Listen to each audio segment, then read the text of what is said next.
ഒരു പരിധിവരെ ഞാൻ നീ പറയുന്നതിനോട് യോജിക്കുന്നു. ഒരു പരിധിവരെ ഇത് സത്യമാണ് എന്നൊക്കെ നമ്മൾ പറയാറില്ലേ? ഇനി നമുക്ക് അത് ഇംഗ്ലീഷിൽ പറയുമ്പോൾ ഉപയോഗിക്കാൻ പറ്റിയ ഒരു ഫ്രേസ് ആണ് ടു സം എക്സ്റ്റെൻറ്റ്. അതിൻ്റെ മീനിങ് ഒരു പരിധിവരെ, somewhat, in a limited way എന്നൊക്കെ പറയാം. I agree with you to some extent എന്ന് പറഞ്ഞാൽ ഞാൻ ഒരു പരിധിവരെ നിന്നോട് യോജിക്കുന്നു. I agree with you to some extent. അപ്പോൾ ഒരു പരിധിവരെ യോജിക്കുന്നു എന്ന് പറഞ്ഞാൽ മുഴുവനായും അല്ലെങ്കിൽ കംപ്ലീറ്റ്ലി നിന്നോട് യോജിക്കുന്നില്ല എന്നർത്ഥം. What you heard is true to some extent. നിങ്ങൾ കേട്ടത് ഒരു പരിധിവരെ ശരിയാണ്, ഒരു പരിധിവരെ സത്യമാണ് എന്നർത്ഥം. What you heard is true to some extent.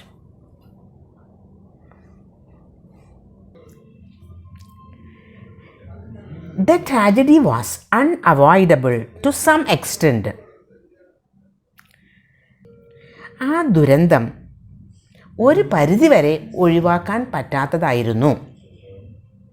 Tragedy എന്നാൽ ദുരന്തം, അൺഅവോയ്ഡബിൾ എന്ന് പറഞ്ഞാൽ ഒഴിവാക്കാൻ പറ്റാത്തത്.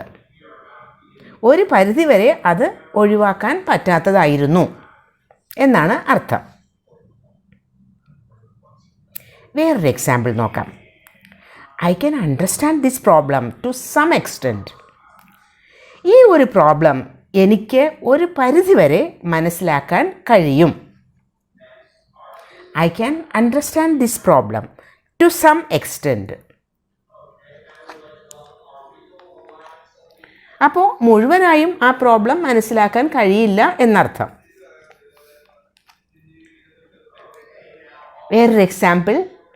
To some extent he succeeded in his attempt. ഒരു പരിധിവരെ അവൻ അവൻ്റെ ശ്രമത്തിൽ വിജയിച്ചു. സക്സീഡഡ് വിജയിച്ചു, അറ്റംപ്റ്റ് ശ്രമം. To some extent he succeeded in his attempt. അപ്പോൾ മുഴുവനായും വിജയിച്ചില്ല എന്നാണ് മീനിങ്. വേറൊരു സെൻറ്റൻസ് കൂടി. His opinion is right to some extent. അവൻ്റെ അഭിപ്രായം ഒരു പരിധിവരെ ശരിയാണ്. ഒപ്പീനിയൻ, അഭിപ്രായം. His opinion is right to some extent. അപ്പോൾ ഇനി ടു സം എക്സ്റ്റെൻറ്റ് എന്ന ഫ്രേസ് ഉപയോഗിക്കാൻ പറ്റില്ലേ?